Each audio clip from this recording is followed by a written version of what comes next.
Good morning, students. Today we are going to start with the history's same topic, agrarian policies of the British, and the subtopic it is the land revenue settlement.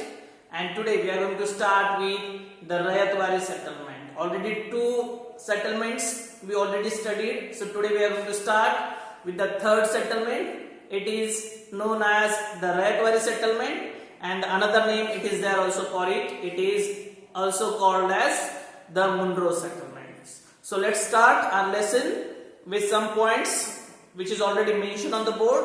The first point you can see, Rayatwari settlement was devised by Captain Alexander Road.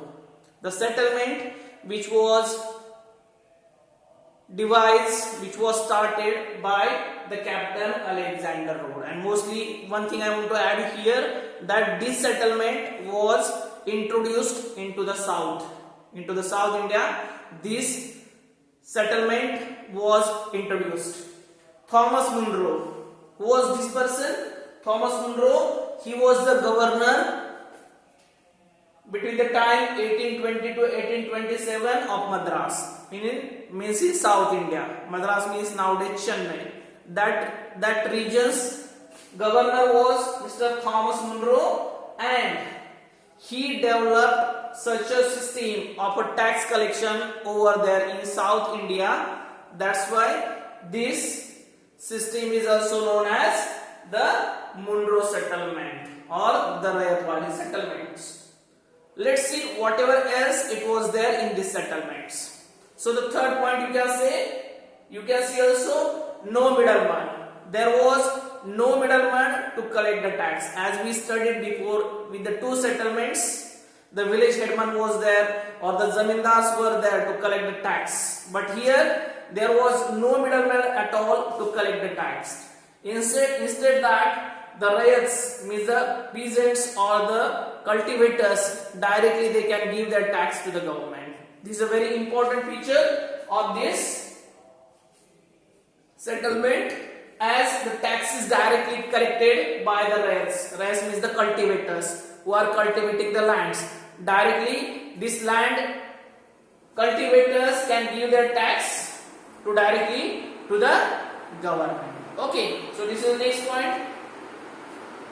And what they did before to start this settlement, they studied each and every farmer separately. They studied each and every farmer separately, their land separately, and as per that the tax or the revenue was fixed, and as that part they are supposed to pay to the government. Okay, so I explained this all the points. Let's come towards some of the other point which is related with this. You can see at that same time, so the revenue was fixed in this settlement. The revenue was fixed for how much time? 30 years. The revenue was fixed for 30 years, and the half of the net value of the crop, it belongs to the government. Means 50% share of that crop it's belong to the government in these settlements. And as you can see the next point, the fixed revenue. What was the revenue which was decided by the government? It was fixed, but though it was too much high, and the peasants or the ryots or the cultivators, they are unable to pay this tax, though as it was too much high. And what resulted this? Due to a lot of tax or the burden of the tax on the cultivators, forcefully they left their villages. They left to cultivate their lands. Instead that they migrated to the city areas in search of other work. So the rest, they left their farms or the villages and they migrated to the another places in search of work. So what was the result the Britishers were expecting, it was not at all come to true or come to fruitful. Means whatever the tax they want to collect, whatever they decided, whatever they want to collect through this settlement, it was not at all successful due to this. So this is only the one point which I just told you about the Monroe settlement or the Rayat Valley settlement.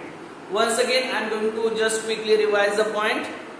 First thing I just want to tell you, this system, the Rayat Valley system, it is also known as the Monroe system. Okay, it was devised by Captain Alexander Road. Then mostly this system was practiced in South India, and the person Thomas Monroe, he was the governor of Madras at that time. He developed this system to collect the tax, and speciality here about this settlement that there was no middleman to collect the tax. Directly the rayats with the cultivators, they can collect the tax, they can give that tax directly to the government.